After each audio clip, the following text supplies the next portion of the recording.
what defines who is holy? There's a very dramatic scene in the Torah where a rebel against Moses decides to fight back and say, all of the Levites, every one of them should be holy. All of the people of Israel should be holy. What are you doing, Moses, setting yourself up as the only prophet? What are you doing taking your brother Aaron and making him the priest? You come from the tribe of Levi. We all should have a special role, and indeed the whole community should have a sense of holiness and importance. Those rebels are swallowed up by an earthquake. This is not a successful revolution for democracy. But it does raise the question of who is entitled to do what in the traditional service, and what is the role of the human being in mediating between the people and their God. Now, for us, this is more of an anthropological than a theological question. In other words, we would study why people think this rather than what is the actual reality of an encounter between a divine realm and a natural realm. For us, generally naturalists, we're focused on this world, the one we can know. But it does open up this avenue of thought, this exploration of the human condition and how people have responded to it when we have to grapple with these kind of questions.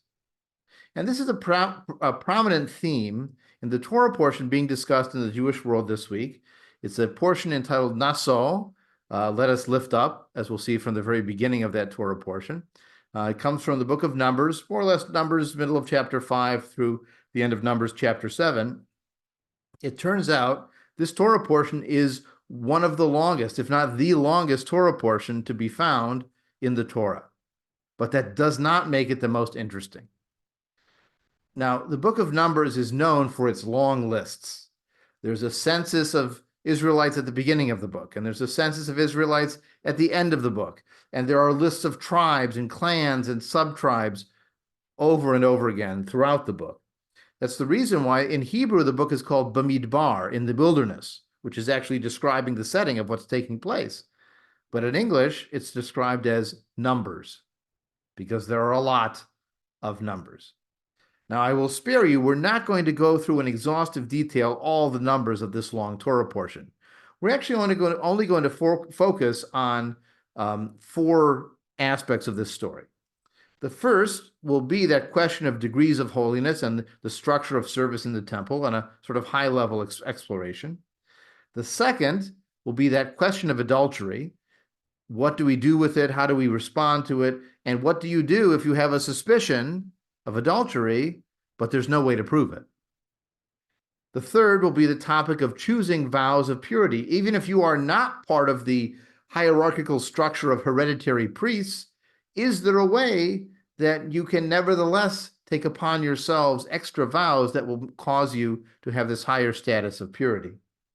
And then finally, we'll talk about the paradox of a blessing. What is it? Why is it?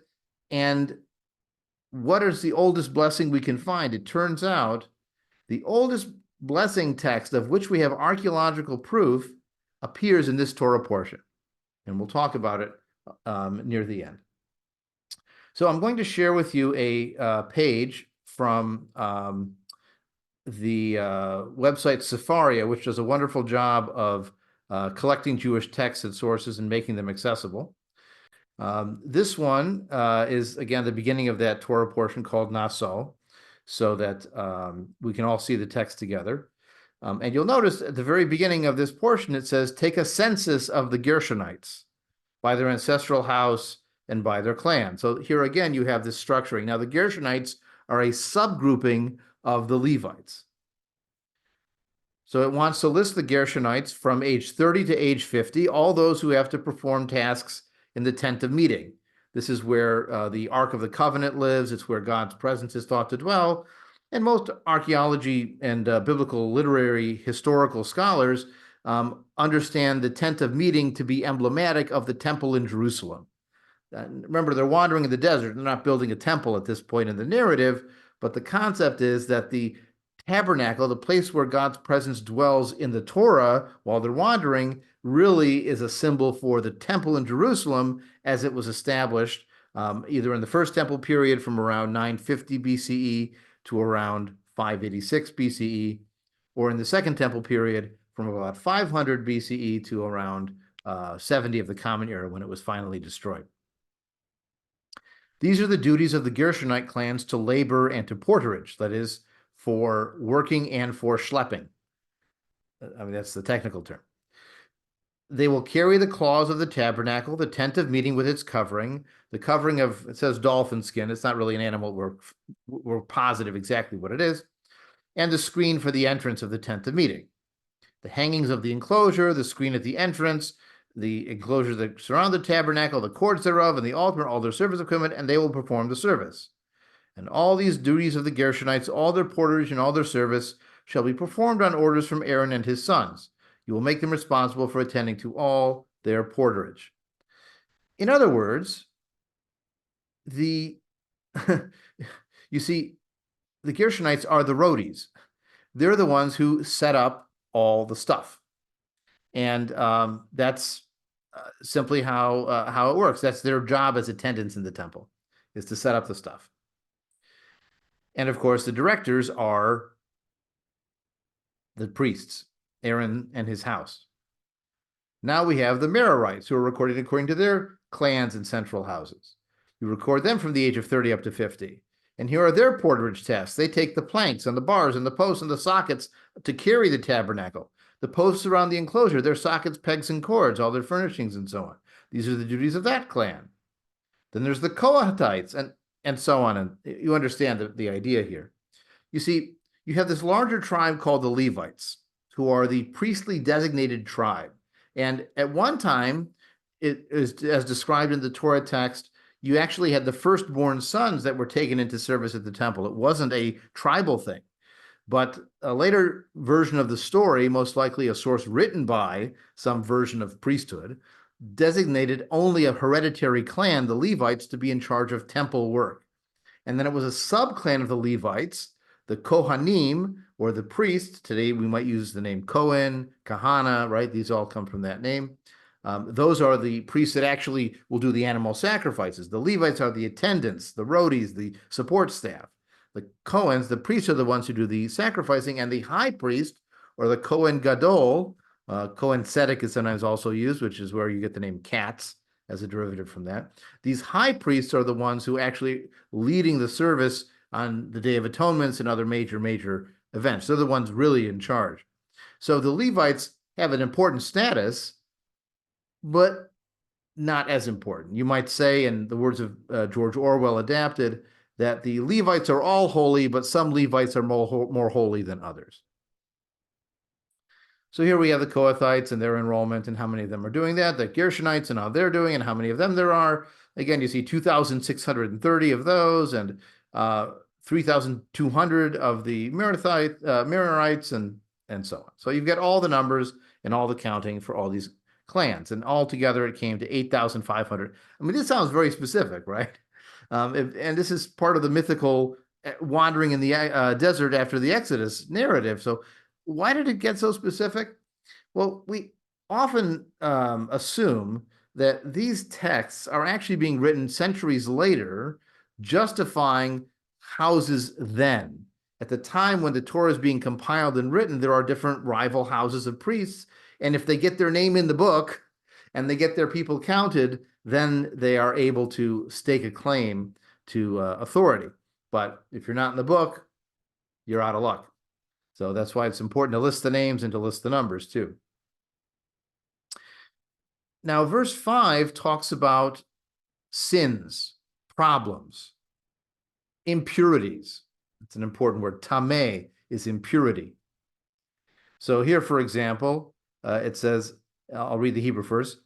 Tzav et bnei Yisrael, command to the people of Israel, vayishlechu min hamachaneh, and they will send out from the camp, kol tzarua, v'kol zav, anyone with an eruption or a discharge, v'chol tameh lanafesh, and anyone who is made tameh, who is made ritually impure, because of a soul or because of touching a dead body. Ironically, here they're using the word nefesh, soul, to refer to a body whose soul has left and is actually soulless at this point because it's become a corpse. But here you get this concept of impurity, imperfection, ritual impurity. And sometimes ritual impurity is something that happens naturally. Women who give childbirth become ritually impure for a period of time.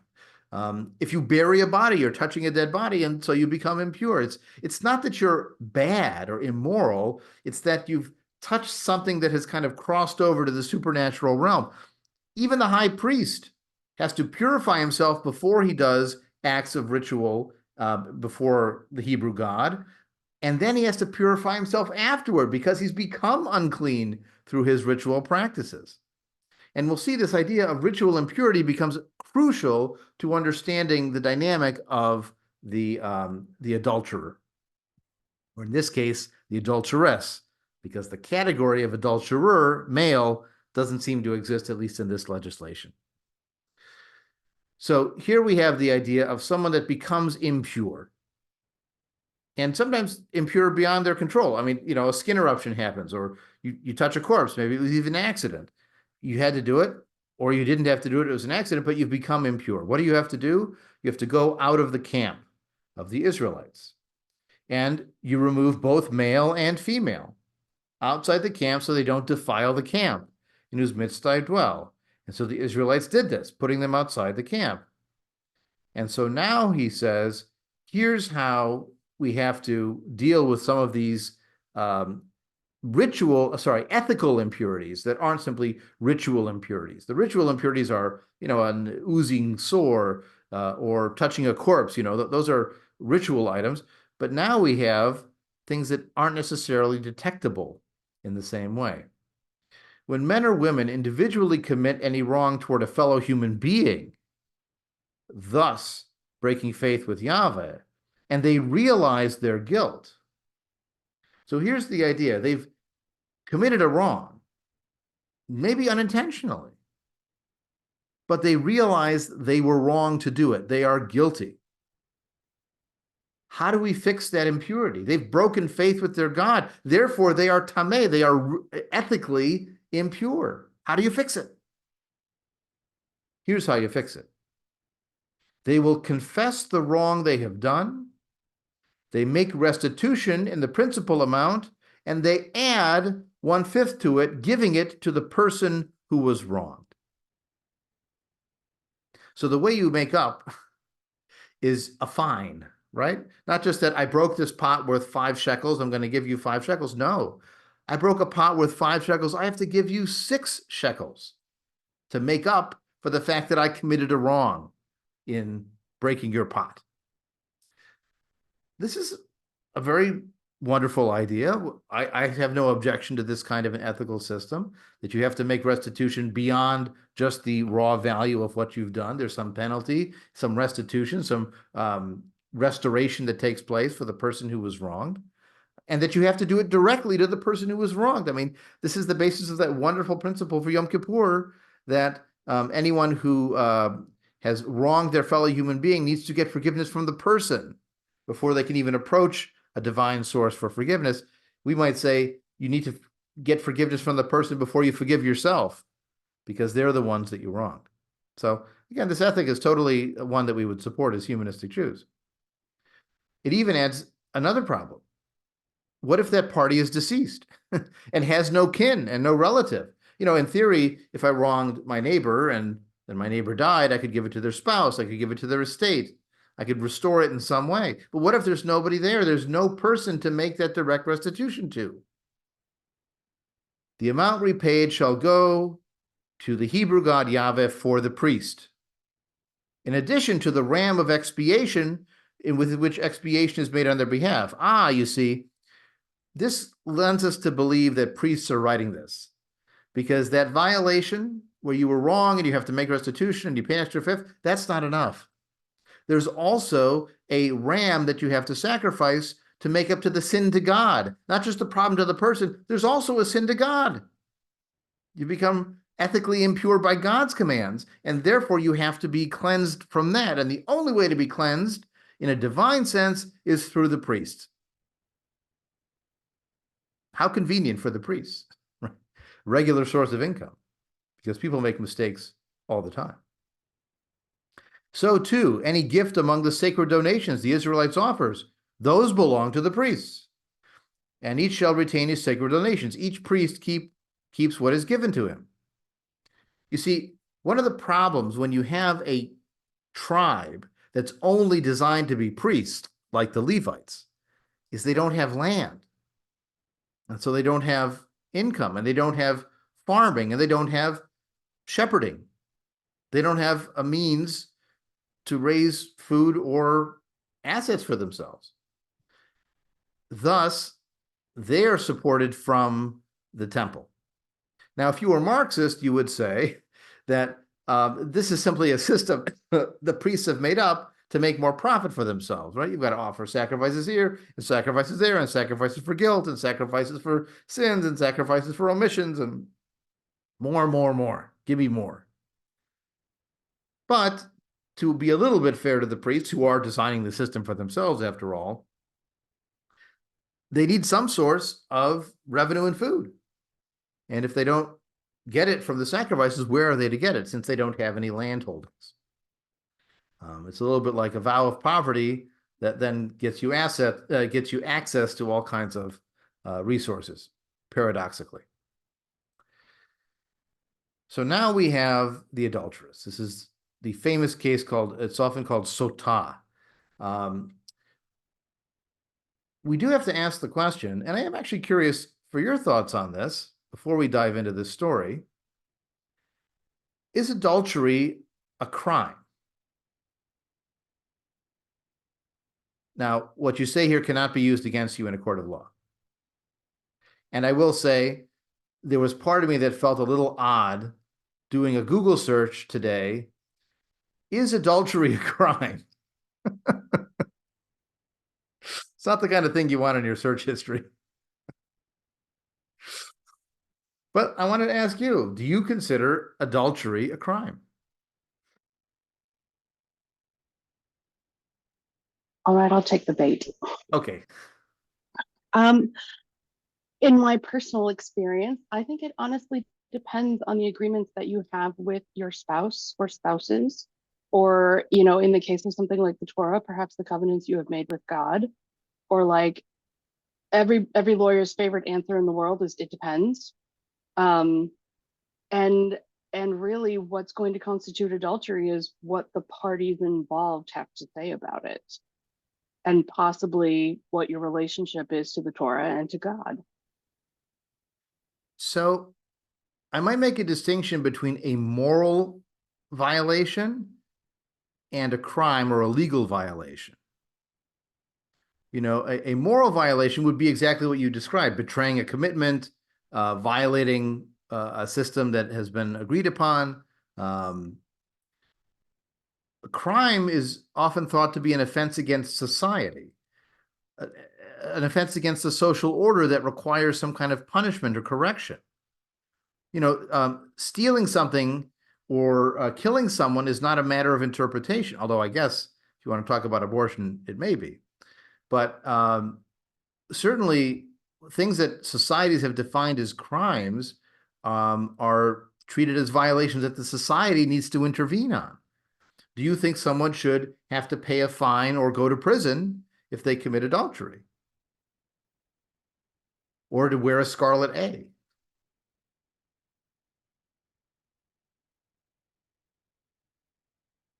I will say, in the me state of specifically or everyone? I'm sorry. This is it for anyone. I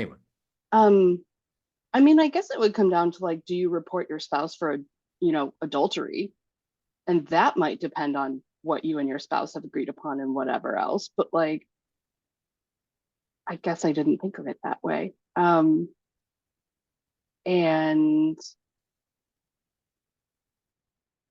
I'm trying to formulate how I want to say it. Yeah, I think you got me on this one, Rabbi. Good, it's my job. I did look up in the state of Illinois. Technically, adultery is a misdemeanor. but it is not a felony crime, something you could do jail time for. And in a no-fault divorce state, it is often not admissible or usable in divorce decrees.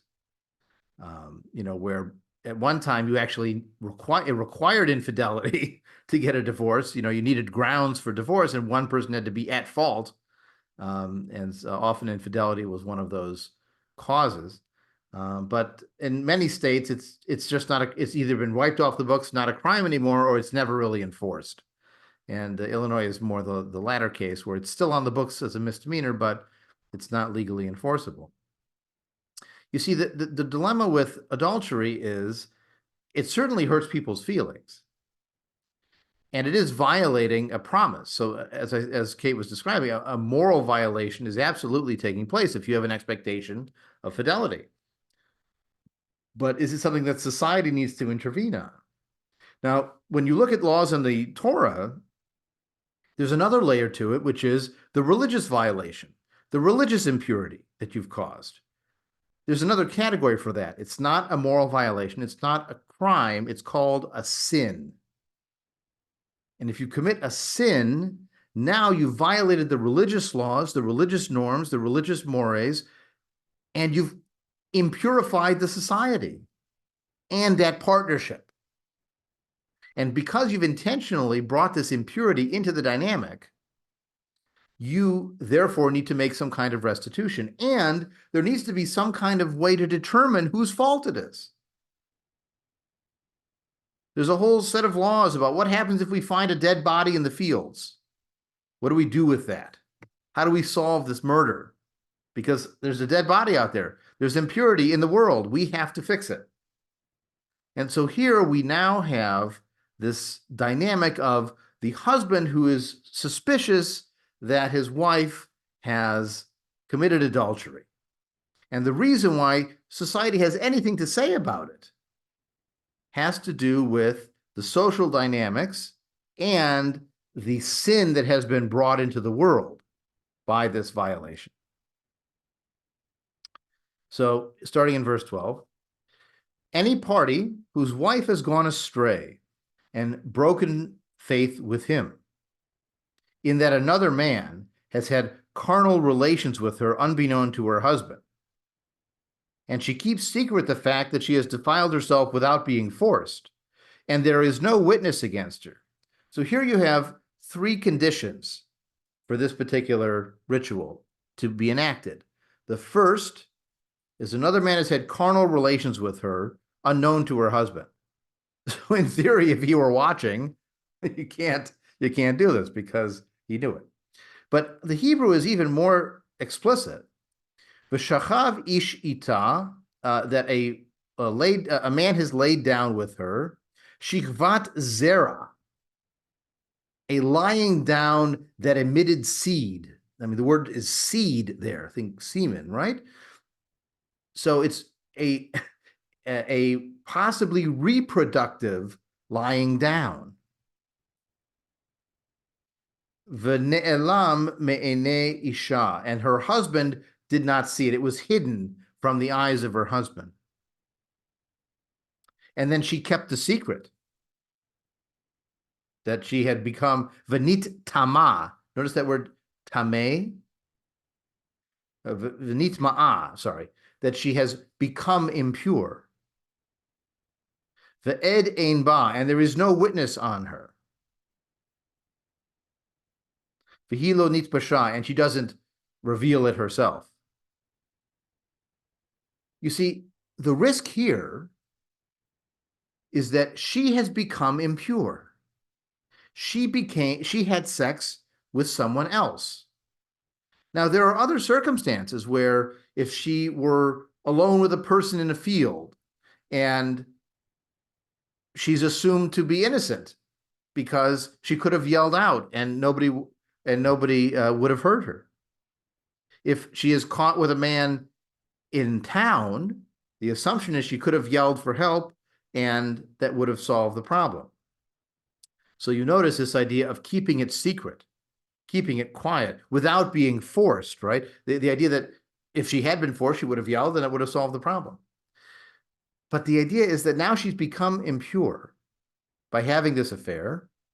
And the risk is that her husband will become impure because he'll touch her or more. And if she's in a state of impurity and makes him impure, unbeknownst to him, because she's keeping it a secret, then he may wind up dying or worse. Because if you're in a state of impurity and you go to the sanctuary and you offer a sacrifice, that's a violation. And in this case, you're unwittingly violating the rule. So the risk is to him impurity.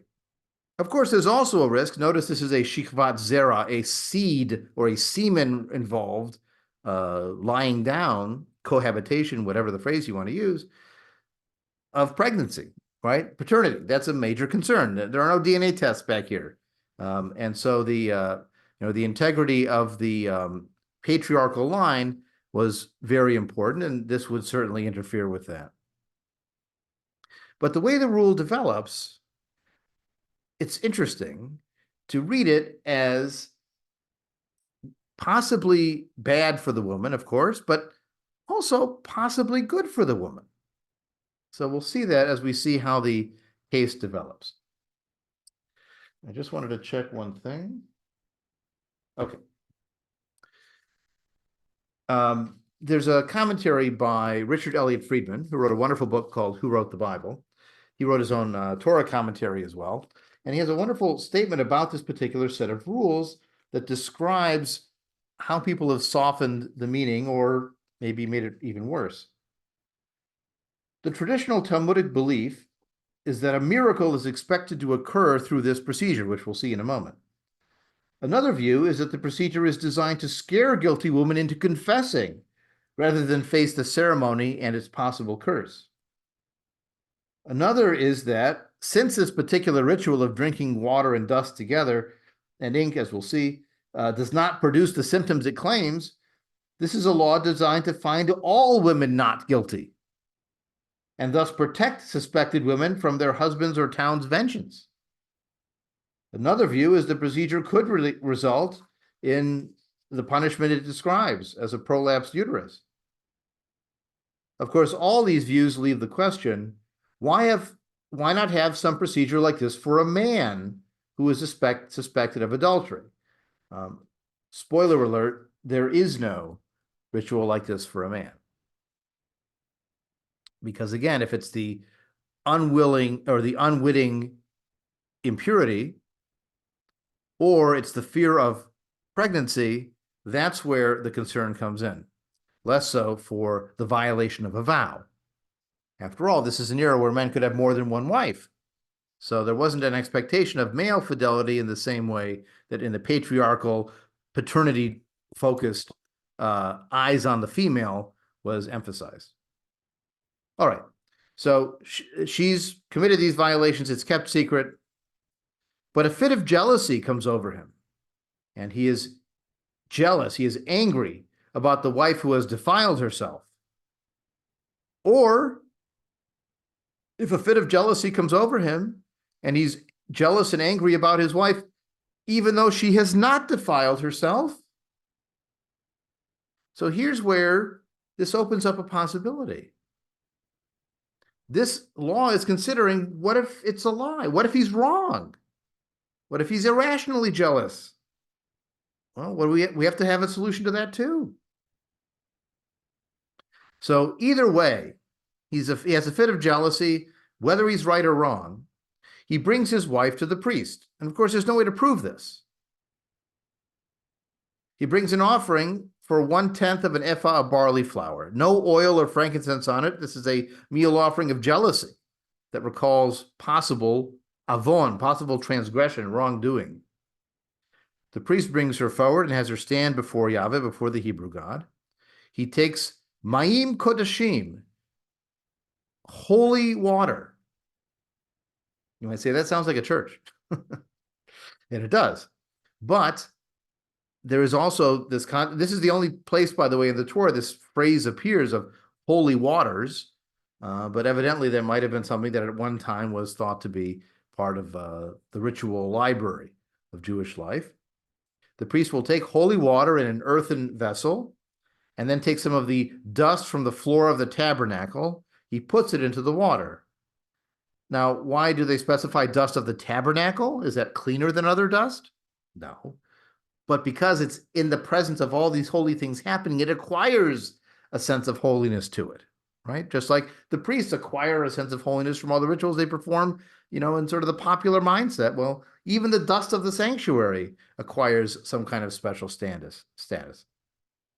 After he has made the woman stand before Yahweh, the priest will bare her head, so take off whatever head covering she might have on, and place upon her hands the meal offering of remembrance, which is a meal offering of jealousy, and in his hands will be the Maim HaMe'arerim, Me HaMarim HaMe'arerim, the water of bitterness that causes a spell. Now, in English, it doesn't sound very good. The water of bitterness that causes a spell. But in Hebrew, it's a three-letter pun. Me hamarim hame'arerim, the water of bitterness that curses. But it's all that same sound. Maim, marim, arerim. Okay. The priest will cause the woman to vow, saying to her, if no other person has lain with you, if you have not gone astray in defilement, and again, tum'ah, that word of ritual impurity is there, while living in your husband's household, be immune to harm from this water of bitterness that causes a spell. It won't hurt you. But if you have gone astray while living in your husband's household, and you have defiled yourself, if any other party than your husband has had carnal relations with you, laid down with you, and here he administers the curse of warning on the woman, may Yahweh make you a curse and an imprecation among your people, as Yahweh causes your thigh to sag and your belly to distend. Sounds a little bit like being pregnant, actually, which might actually be the result of infidelity. But in this case, it's thought to be a curse. Now, this whole kind of ritual is what's called a trial by ordeal. It's very magic-like, right? Take this potion and you'll drink it, and then this thing will happen to you if you were wrong, and this thing will happen to you if you were right. It's like the witches floating or sinking or walking across coals. Or there's a similar kind of ritual with writing in water in Japanese culture. You have all these ordeals. This is very unusual in Torah legislation, but it does appear here because magical thinking is part of a lot of religions. And so here's the possible curse. You yourself become a curse, your thigh sags. May this water that induces the spell enter your body, causing your belly to distend and the thigh to sag, and the woman accepts the terms. Amen, amen. The priest put these curses down in writing and rubs off the words of the curse itself into these waters. So you've got water, the holy water, in an earthen vessel. You've got dust from the sanctuary, and you have the writing, the ink from the curse itself in this water. He makes the woman drink the water of bitterness that causes the spell, so the spell-inducing water enters into her to bring on the bitterness. So this whole verse is marim. It's like over and over again. Then the priest takes from the woman's hand the meal offering of jealousy. He elevates the offering to Yahweh and presents it on the altar. The priest scoops the meal offering, a token part of it, puts it in the smoke on the altar. He makes the woman drink the water. And once he has made her drink the water, if she has defiled herself by breaking faith with her husband, it enters in her, brings on bitterness, causes her belly to distend and her thigh to sag, and she becomes a curse. But if she has not defiled herself and is pure, she shall be unharmed, and she will be able to retain seed. Actually, it says in Hebrew, V'nizra zara, she will be, fertile for seed. This is the case of jealousy. When a woman goes astray living in her husband's household and defiles herself, or when a fit of jealousy comes over a husband and he's wrought up over his wife, she's made to stand before him and the priests carry out this ritual. And then the last line is the kicker. The last line says, the man shall be cleared of guilt, but the woman shall suffer for her guilt. Is this system good for women or bad for women? Well, I see one thumb down, two thumbs down from one person. Uh, so is it good for women or bad for women? Well, it does include a provision that the man is wrong, that he was jealous for no good reason, and she is exonerated. It also provides a system where if she is guilty, again, if the magic works, of course, it provides a system that if she is guilty, she's punished for the sin that she committed, and the man doesn't become unwittingly impure and create all kinds of other problems. And the man is not guilty for a false accusation because there was no way to know. And in theory, this clears the air. Would this clear the air? I don't know. I have a feeling that a woman that was made to go through this ritual would not be pleased at the end of it. And of course, there's no comparable ritual for men because it's not the same concern. This is often pointed to as one of those passages that's particularly challenging for Jewish feminists who live in the traditional Jewish world to grapple with, because they believe the Torah in some sense to be eternally true and divine, and yet you have a law like this that is clearly disadvantaging one side over the other and putting the onus on one side over the other and not punishing one side for what the other side is being punished for. It's not balanced. Well, you can try to apologize it away, but I think in the long run, you're going to be stuck with how unbalanced it is. Now we're going to jump through quickly this concept of the Nazirite, the idea of taking a special Nazir, a special vow that puts you in an extra high plane of purity. Now, we sometimes think about religious law as based on hierarchies, where you have the priests have to follow all the rules, and then the people below them don't necessarily have to follow everything. You know, you think about in the Catholic Church, you've got celibacy rules for priests that don't apply to the ordinary people. But in Jewish life, the expectation historically has been, in most cases, that everybody follows all the rules. Everybody has to keep kosher, the rabbi and the ordinary person. That's actually my rationale for not keeping kosher, because if most Jews don't keep kosher, why should I have to? I'm not the designated Jew who has to suffer on your behalf. Now, I will point out, though, that in the system of a priestly hierarchy, there is absolutely a hierarchy of requirements that are higher for those thought to be on a higher plane or needed to be in a more pure condition. So, for example, if you are a Kohen, a priest, you can't intentionally get yourself impure by being with a dead body. So if you have a rabbi who's a priest, he's not allowed to give a eulogy in a funeral home with the body present. Again, this is the in the Orthodox and the more strict conservative world. So in this case, we have this category called the Nazir, the vow, who takes on some of the ritual prohibitions of the priests in order to be on this higher spiritual plane. Speak to the Israelites and say to them, if any men or women explicitly utter a Nazirite's vow to set themselves apart for Yahweh, what do they have to do? They must abstain from wine and any other intoxicant. They will not drink vinegar or wine or any other intoxicant.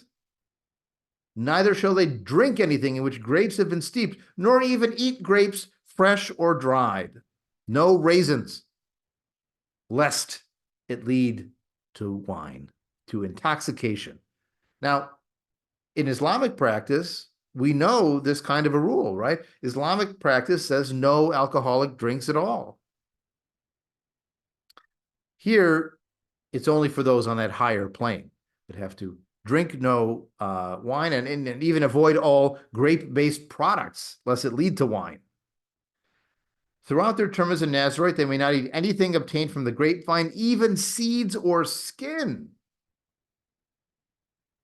No razor will touch their head. It remains consecrated to the completion of their term. The hair of their head grows untrimmed. It goes on. Now, do you know a famous story, a legend of a Jewish man who takes this vow of a Nazirite but does not trim his hair? It's Samson, right? The secret of his hair is that it's his strength, and his kryptonite is a pair of scissors that cuts his hair, and then he loses his strength. But it's because he takes this Nazir, this vow, like a Nazirite. It says it very explicitly in the beginning of his narrative in the book of Judges. So throughout the term they've set apart, they cannot cut their hair. They do not go near a dead person. Remember, the priest also cannot go near a dead person. Even if their father or mother or their brother or sister should die, they must not be defiled for any of them.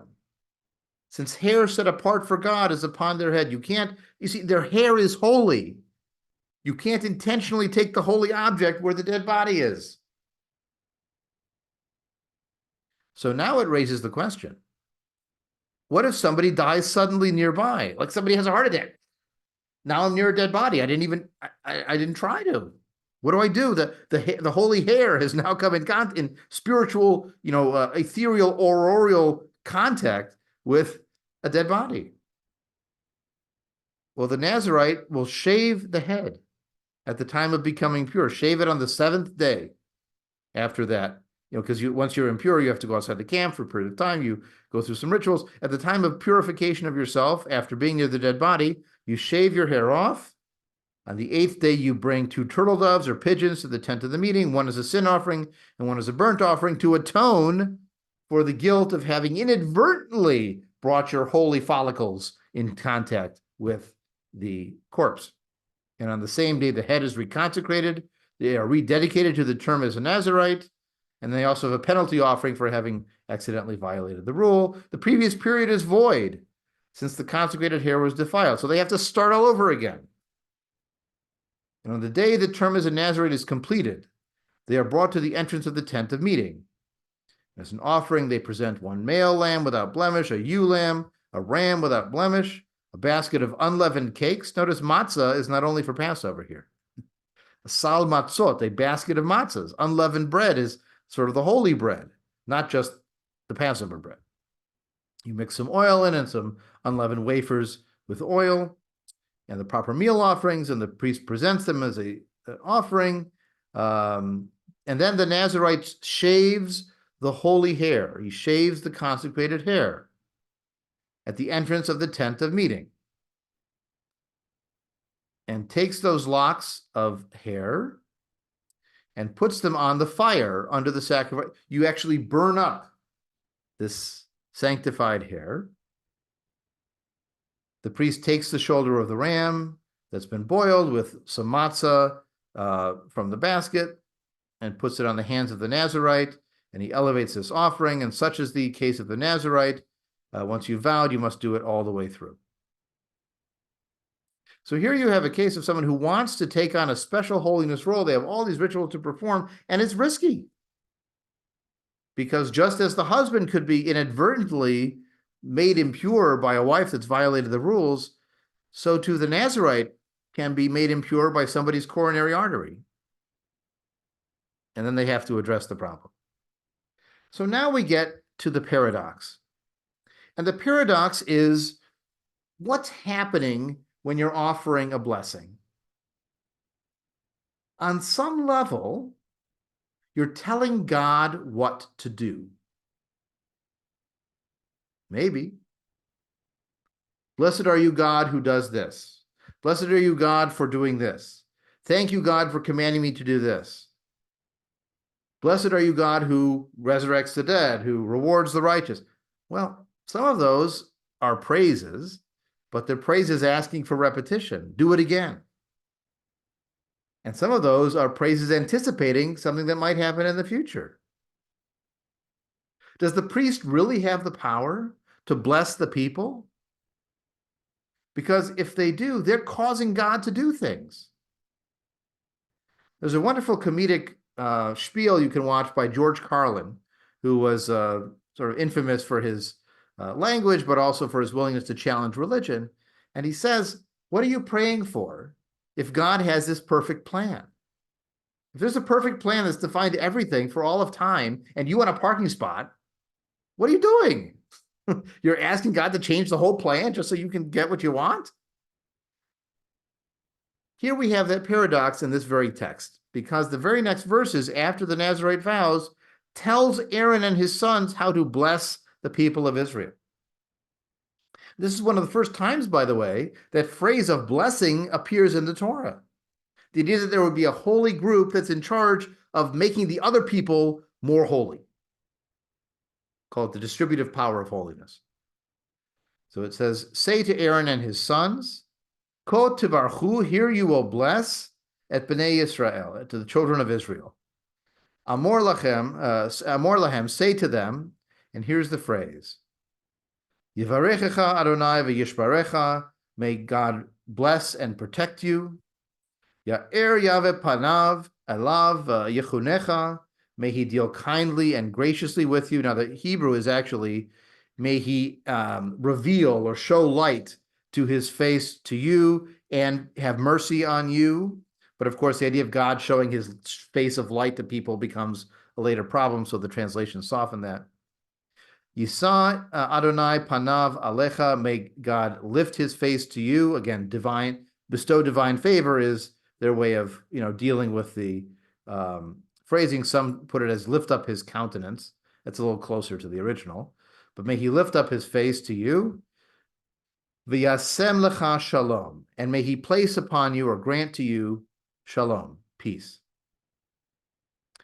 Now this blessing, this three-line blessing, is called the priestly blessing. It's still performed even today in Orthodox and conservative synagogues by people who claim descent from that priestly caste. They'll actually step forward at a certain point in the service.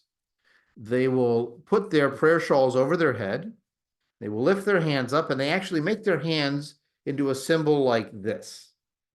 Now, depending on which scholar you read, either this is like the letter Shin, which is the beginning of the word Shaddai for the Almighty God, or it looks like a goat hoof. And you've got this, a covering over you, so you're kind of like the animal god, totem, whatever. Again, the ultimate origins are lost to history. But this text continues to be used. It's very popular at weddings as well. And it has an archaeological root. In the late 1970s, they unearthed a trove of resources that included a couple of beaten silver cylinders. And on those cylinders that were relatively small, written in the ancient Hebrew script, which is even more chicken scratchy than Hebrew is today, they found two different versions of this precise text, this priestly blessing. Now, the fact that they were on these small beaten scrolls suggests that maybe these were necklaces or talismans or doorpost markers or some other kind of, again, magic charm, right? And again, you might say, well, Jews don't have magic charms, and what are you talking about? Well, but the evidence suggests that that's what these were used for. But what's even more exciting is that here's this text that appears in the Torah, dated back to archaeological finds from the 7th century BCE, so in the 600s BCE. Now, there are those out there in the academic world who would suggest that the Torah itself is much later than that it wasn't written until even the Hellenistic period, and that any dating of it to earlier is projecting back, wishful thinking, the Hebrew people inventing an ancestry for themselves to claim roots in a land that they were never from. Shades of modern politics, by the way. But here we have a case in that script of that text, more or less, not exactly, but very similar to the way it appears in the Hebrew Bible that we have even today. So whether or not we find it a paradox to have the priests bless anything, telling God to do anything, I mean, what is it saying there? May God shine his light upon you. May he help you. May he give you peace. It's asking God to do things. And who are we to do that? Aside from the theological paradox, The archaeological hook, the connection to our past, that's what I find truly inspirational. It's that bridging not of the material world with the divine, but of the present world with the past. And that, for me, is a kind of natural historical transcendence from this particular Torah portion.